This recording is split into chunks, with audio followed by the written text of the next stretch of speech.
Bismillahirrahmanirrahim. Ahkamus siyam, ya. Hukum-hukum yang terkait dengan puasa. Ya, hukum-hukum yang terkait dengan puasa. Mari kita lihat. Pertama, makna as-siyam. Ini istilahnya bagus nih. Ya, menggunakan kata as-siyam. Arti kata puasa, as-siyam. Jadi Bapak Ibu sekalian, kata puasa di dalam bahasa Arab, saya ulang, kata puasa di dalam bahasa Arab itu setidaknya memiliki 3 istilah, 3 kata. Satu, kadang disebut dengan saum. Saum, ya, pernah dengar ya? Hari ini saum nggak, gitu kan? Itu disebut di Quran, hanya sekali di dalam Quran. Quran surah 19 Maryam ayat 26. Ya. Inni nazartu lirrahmani sawma falam ukallimal yawma insiya. Di Maryam ketika melahirkan Isa alaihi salam, ada kekhawatiran dalam dirinya. Bagaimana nanti kalau pulang ke kampung halamannya, banyak ditanya orang, itu siapa? Kamu bergaul dengan siapa? Kok bisa punya anak padahal nggak menikah? Maka turun perintah dari Al-Quran, ya, dari Allah subhanahu wa ta'ala, diabadikan di Quran kisah ini. Kata Allah, cukup fakuli, katakan nanti pada mereka, inni nazartu lirrahmani sawma, saya sedang saum hari ini. Okay. Falan ukallimal yawma insiya. Apa yang dimaksud dengan saum? Nah, ini penting garis bawahi. Penting garis bawahi. Kalau ada istilah saum, ya, dalam kaidah bahasa Arab, itu maknanya umum. Menahan dari apa saja. Ya, menahan dari apa saja. Tidak melakukan satu pekerjaan. Umum sifatnya. Umum. Misal, saya nggak mau makan hari ini seharian. Tapi saya minum. Itu saum. Ya. Saya nggak mau minum hari ini seharian. Ya. Itu saum. Saya nggak mau bicara hari ini sendirian. Ya. Saya nggak mau bicara. Tapi masih makan, masih minum. Itu saum. Ya. Umum sifatnya. Mau yang bersifat menahan makan, minum, ya, berhubungan seksual dari terbit fajar sampai terbenam matahari, atau yang umum sekali maknanya itu disebut saum dalam bahasa Arab. Terulang hanya sekali di Quran, Quran surah ke-19 ayat 26. Ya. Baik. Di sini maknanya inni nadzartu lirrahmani sauma falam ukallimal yauma insiya. Saya enggak mau bicara hari ini seharian. Ya. Jadi biarkan. Jadi ketika ada yang tanya, tunjuk aja ke bayinya, tunjuk, ya. Nanti ini lain kisah, ketika ditunjuk nanti Isa yang berbicara. Ya. Yang kedua, ada yang disebut dengan siam. Ya, siam. Jadi ada saum, ada siam. Ya, baik. Kata siam ini yang sering banyak dimunculkan di Quran. Terulang 9 kali dalam Al-Quran. Ya, terulang 9 kali dalam Al-Quran. Kalau disebutkan siam itu artinya puasa dalam pengertian yang khusus. Ya, ini yang dimaksudkan, menahan diri dari segala yang membatalkan atau merusak. Ya, ini pengertian umumnya. Menahan diri dari segala yang membatalkan atau merusak puasa dari terbit fajar sampai dengan terbenam matahari. Ya, yang membatalkan seperti makan, minum, berhubungan seksual di siang hari, ya. Yang merusak, maaf, ya, seperti berdusta, kan? Kemudian bergibah, itu termasuk yang merusak. Ya. Nah, ini disebutnya istilahnya bukan saum tapi siam. Ya, siam istilah khususnya. Baik. Karena itulah perhatikan, saya ingin bicara saking jeliknya kalimat Quran menunjukkan ini berasal dari Allah, bukan bahasa manusia biasa. Maka diksinya, pilihan kata yang digunakan itu tidak pernah menggunakan kata saum untuk ibadah. Ya, melainkan siam. Silakan lihat Al-Baqarah ayat 183. Ketika turun ayat ini pada hari Senin, hari kedua di bulan Sya'ban tahun kedua Hijrah, itu bunyi kalimatnya, ya ayyuhalladzina amanu kutiba alaikumus siam, bukan saum.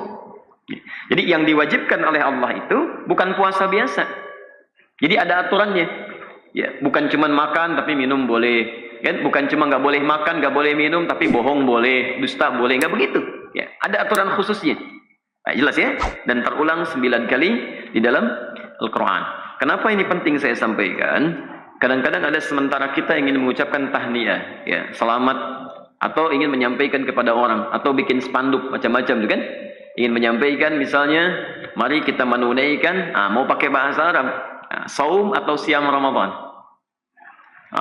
Ya. Anda gunakan saum pun itu sesungguhnya tidak sepenuhnya salah, tapi masih umum. Ya, masih umum kalau disebutkan dalam bahasa Arab, barangkali orang masih bisa menafsirkan dengan yang lain. Kalau mau spesifik gunakan kata siam. Ya, selamat menunaikan siam Ramadan. Ustaz, tapi kan nggak enak bahasanya kayaknya, karena nggak pernah dibiasakan. Ya, karena Anda membiasakan yang lain sehingga tidak terbiasa ketika menggunakan yang lain. Sama ketika orang terbiasa takbirnya salah, misal bertakbir Allah, tangannya diputar begini misalkan. Baik. Nah, ketika dia membiasakan kepada yang lain, takbir angkat enggak usah diputar, itu nggak biasa. Karena jarang dibiasakan. Yang biasa kumpul-kumpul sekarang mau ikut taklim karena nggak biasa, awal-awal menyesuaikan dulu. Ya. Jadi barangkali di situ kita penting luruskan dalam kalimat ini yang lebih tepat penggunaannya kalimat as-siyam, walaupun saum tidak sepenuhnya keliru. Jelas sampai sini? Baik. Dan kitab ini cukup baik. Dia menggunakan kitab as-siyam. Ini menunjukkan pengarangnya memahami kaidah bahasa. Yuk kita lihat. As-siyamu was-sawmu ma'nahu fil lughah. Baik siam ataupun saum, ya, dalam bahasa, secara etimologi, secara bahasa, itu memiliki makna yang sama. Yang ketiga. Tadi kan saya di awal sampaikan, kata puasa dalam bahasa Arab ada 3 istilah kan? 1 saum, 2 siam, ketiga disebut al-imsak. Gitu. Imsak. Baik.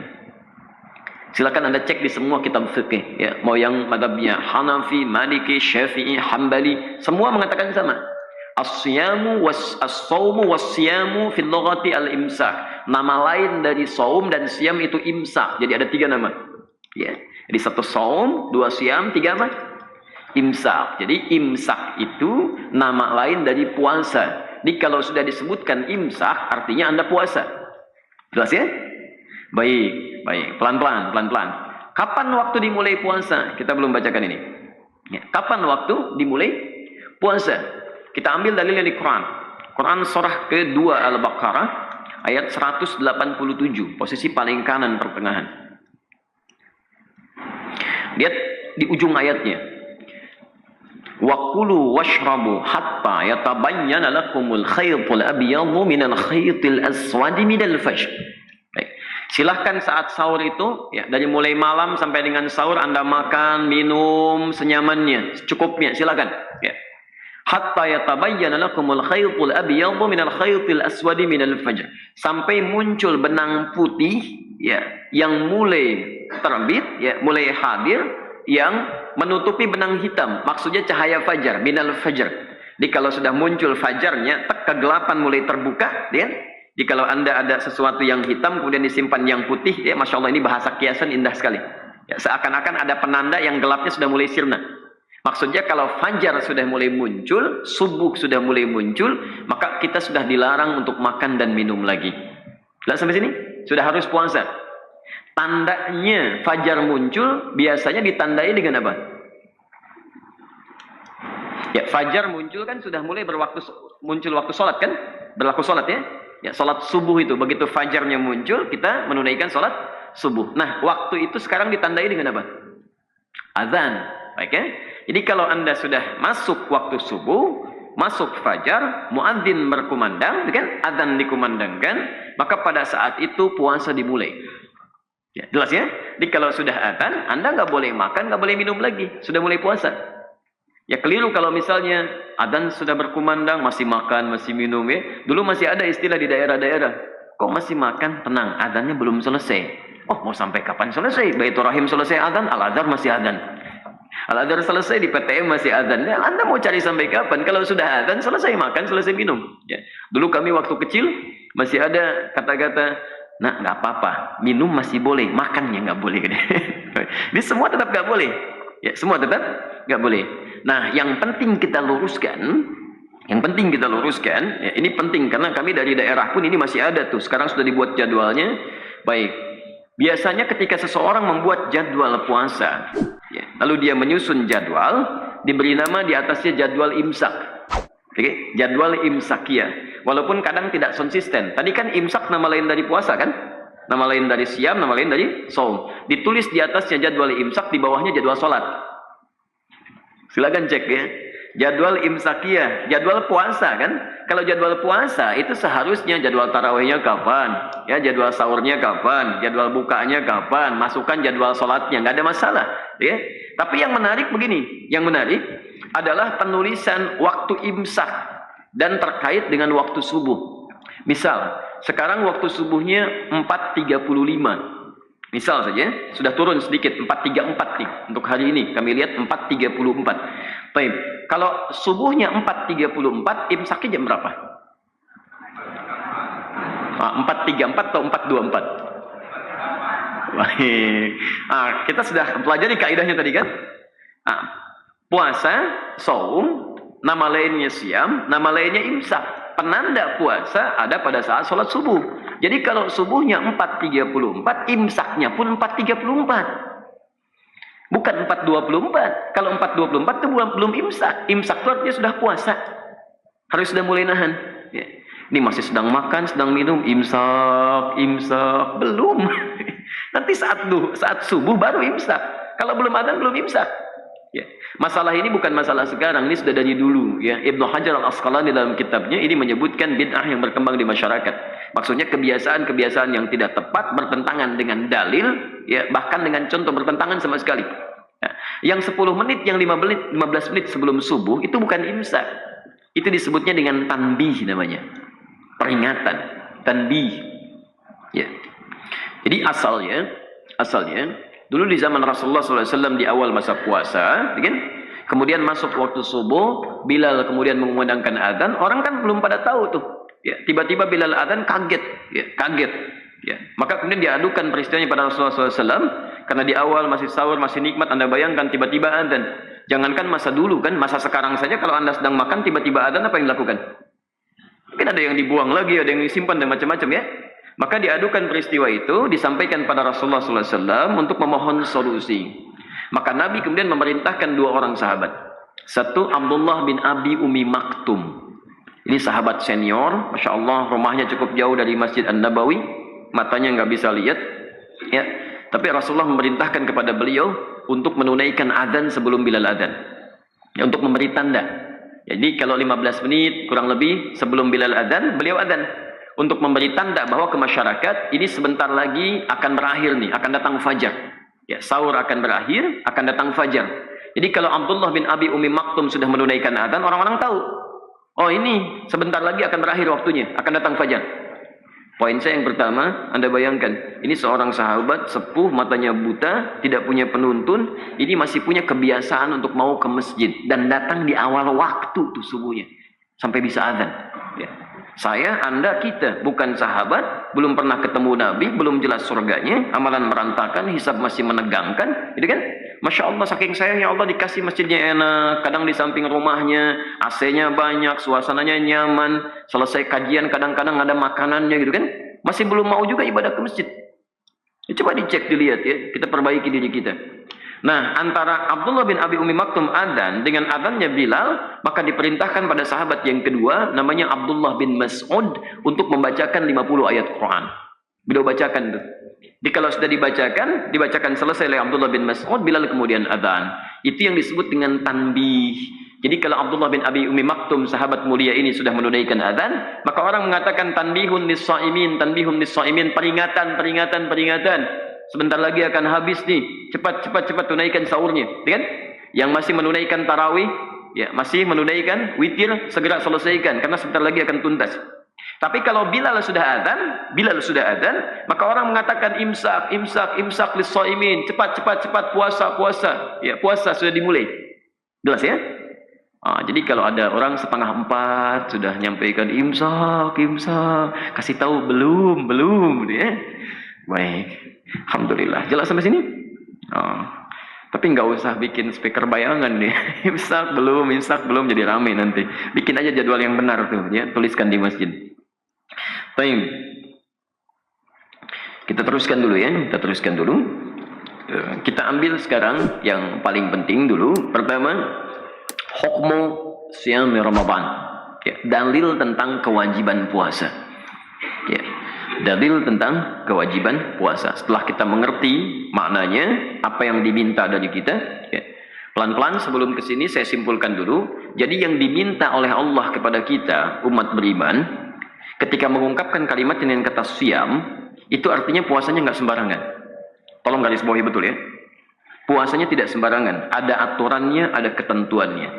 Karena itu sebelum kita menunaikan puasa, kita pelajari dulu aturannya. Pelajari ketentuannya. Sehingga puasa kita sesuai dengan ketentuan yang dimaksudkan. Salah kalau kita tiba-tiba puasa, nggak kenal ketentuan. Jangankan puasa, sholat saja tidak sesuai ketentuan, disebut oleh Nabi tidak sholat. Silakan Anda cek di Al-Bukhari nomor hadis 757, di hadis Muslim nomor hadis 397. Ada sahabat Nabi di zaman Nabi datang ke Masjid An-Nabawi menunaikan sholat di samping Rasulullah SAW. Ya, Nabi sedang duduk, beliau sholat samping. Ya, diduga tahiyatul masjid. Ya. Kemudian ketika selesai sholat, salam.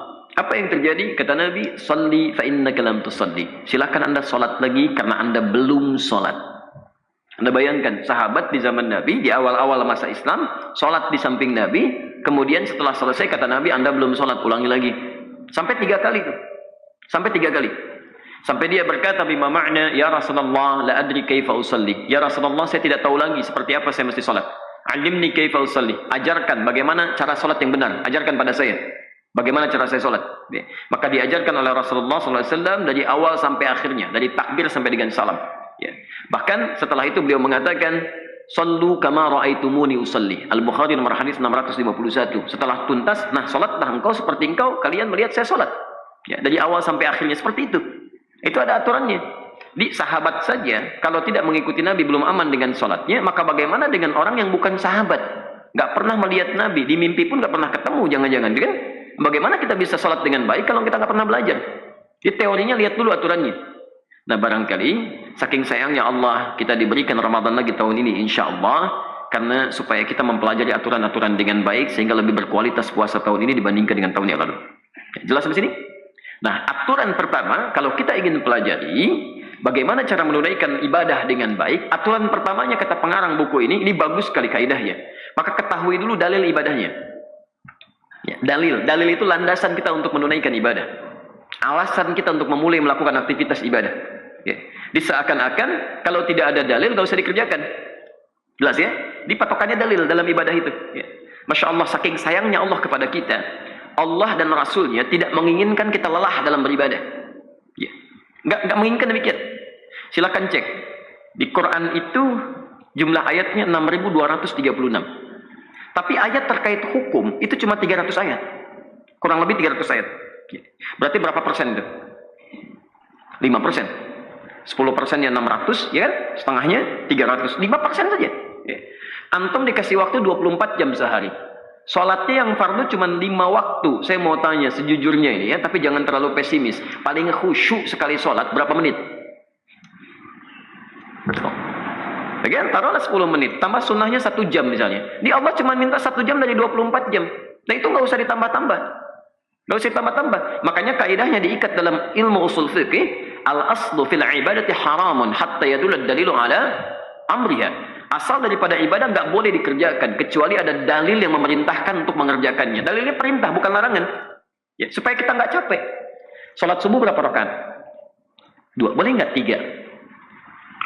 Kan nggak ada larangannya. Silahkan antum cek ya di Quran, bahkan di hadis, semua hadis sahih bahkan hadis palsu sekalipun tidak pernah melarang menunaikan salat subuh 3 rakaat. Boleh nggak? Tetap nggak boleh karena kaidah ibadah bukan larangan, yang dicari perintahnya. Kalau larangan memang nggak ada, tapi perintahnya hanya 2 sudah. Jadi jangan terlampau soleh antum kerjakan 3, 4 itu keliru. Ya, jadi sudah 2. Nah kebalikannya masalah dunia. Kalau dunia yang dicari jangan perintah. Ya, al aslu fi dunya atau al aslu fil muamalah, asal daripada muamalah, asal daripada hal terkait dengan dunia itu mubahun, boleh, halal. Ya, hatta yadulad dalilu ala tahrimiha, sampai muncul larangannya. Ya, baik. Jadi kalau urusan dunia jangan cari dalil perintah, yang dicari larangan supaya nikmat kita menjalani kehidupan. Oh kalau urusan dunia misalnya mesti ada dalil, capek kita. Ini udah dikasih teh manis, begitu mau saya minum, dalilnya mana? Susah. Antum ke restoran kan, pesan jus alpukat, begitu mau dipesan, maaf, dalilnya Pak. Susah. Jadi makan aja, minum senyamannya, sepanjang ada ketentuan umumnya. Ya, jelas sampai sini ya. Jadi jangan ditukar ya. Antum sholat diputar begini, ditanya, Pak kok bisa begitu? Kan gak ada larangannya. Nah itu susah tuh seperti itu ya. Dikembalikan lihat perintah asal perintahnya. Nah sekarang kita lihat puasa itu yang ditunaikan saat Ramadan, siam. Bagaimana kita tahu kalau kita boleh menunaikannya? Ya, maka kita keluarkan dalilnya di Quran dengan adanya dalil pertama di Quran surah Al-Baqarah dari ayat 183 sampai ayat 187. Tolong garis bawahi betul, tentang puasa itu bukan cuma 183, itu satu paket tuh. Sampai 187. Ya. Keliru kalau Anda mengambil 183 saja. Ya. Satu paket. Jadi insya Allah dalam masa yang cukup dekat ini, kami akan coba cetak buku kami tentang panduan tuntunan puasa dalam Al-Quran dan Sunnah. Ada sekitar 300 halaman nanti, mudah-mudahan Anda bisa dapati itu. Nanti insya Allah ada tafsiran di situ, ya, dari ayat 183 sampai 187. Ya. Baik, kita bacakan ambil satu ayat saja, 183-nya untuk mempersingkat. Ya ayyuhalladzina amanu kutiba alaikumussyam kama kutiba 'alal ladzina min qablikum la'allakum tattaqun. Ini dalil pertama. Hai orang-orang yang telah memiliki iman, diwajibkan ya, diwajibkan atas kalian menunaikan puasa sebagaimana kewajiban ini berlaku pada umat yang lalu ya, dengan tujuan supaya ketakwaan Anda meningkat. Jadi dengan turunnya ayat ini ya, maka dalil pertama dalam Al-Quran sah menunjukkan perintah puasa wajib bagi kita melakukannya. Jelas ya? Artinya kalau ada orang merasa beriman tidak menunaikan puasa, dia mengatakan saya muslim tapi nggak puasa, itu ada masalah dengan imannya. Ada masalah dengan imannya. Dan tolong penting kasih catatan bahwa ayat ini diturunkan bukan pada bulan Ramadan. Saya ulang ya. Ayat ini turunnya bukan bulan Ramadan, tapi di bulan Sya'ban. Ya. Tepatnya hari Senin, hari kedua di bulan Sya'ban, tahun kedua hijrah. Di ketika Rasulullah SAW hijrah ke Madinah, 2 tahun berada di sana, baru turun kemudian perintah puasa di bulan Sya'ban. Hikmahnya kenapa turun di bulan Sya'ban? Sebelum kita menunaikan, kurang lebih sebulan sebelum bulan Ramadan tiba, itu salah satunya kata para ulama, supaya ada kemudahan dalam beradaptasi, mempelajari aturan-aturan puasa dan tidak kaget dalam menunaikannya. Ya, salah satunya. Karena itu nanti dalam bahasan yang lain, coba antum pelajari sunnah-sunnah Nabi di bulan Sya'ban. Itu banyak. Ya, untuk terbiasa nanti saat menunaikan Ramadan. Anda ada pahalanya itu. Pahalanya banyak Pak, cuma setahun sekali. Kalau antum tidak tunaikan sekarang, itu artinya nunggu lagi tahun depan. Dan tahun depan belum tentu hidup. Ya, tahun depan belum tentu hidup. Jadi kalau Anda ketinggalan bulan ini, Anda nggak akan dapat tuh. Tinggal 2 pekan lagi. Ya. Misal ada sunnah dalam berpuasa, puasa sunnah, tingkatkan puasa sunnah. Dalilnya banyak. Di Al-Bukhari kitab Siyam nomor hadis 52, di hadis Muslim nomor hadis 176, kan? Di Abu Dawud nomor hadis 59, ya, dari Aisyah radhiyallahu anha. Ya, kata beliau, saya tidak pernah melihat Rasulullah banyak menunaikan puasa sunnah kecuali di bulan Sya'ban. Ini sudah tanggal 15 nih, antum sudah berapa hari puasa? Kan? Jangan-jangan belum puasa tuh sama sekali. Padahal Anda mampu melakukannya. Sayang, nunggunya tahun depan. Ya, belum tentu hidup tahun depan. Jadi ambil. Kalau Anda tunaikan sehari puasa aja, sudah dapat pahala mengikuti sunnah Nabi. Pahala dari puasanya, pahala dari ibadah di dalamnya. Banyak. Ya. Ada yang tuntunan untuk berdoa. Ya, doa. Sudah mulai mohon kepada Allah. Ya, ada yang hadisnya palsu, hadis yang dhaif, ada yang sahih. Misal yang sahih di At-Tirmidzi nomor hadis 3451, kan? Anda bisa mohonkan doanya. Allahumma ahillahu alaina bil yumni wal iman was salamati wal islam rabbi wa rabbukallah. Allahumma sallim li Ramadan wa sallim li Allahumma sallim li Ramadan wa sallim Ramadan liya. Ya, ada banyak doa. Itu berpahala, ya. Baik, saya kira silahkan nanti pelajari kembali ya hal-hal yang bisa kita siapkan di bulan Ramadan.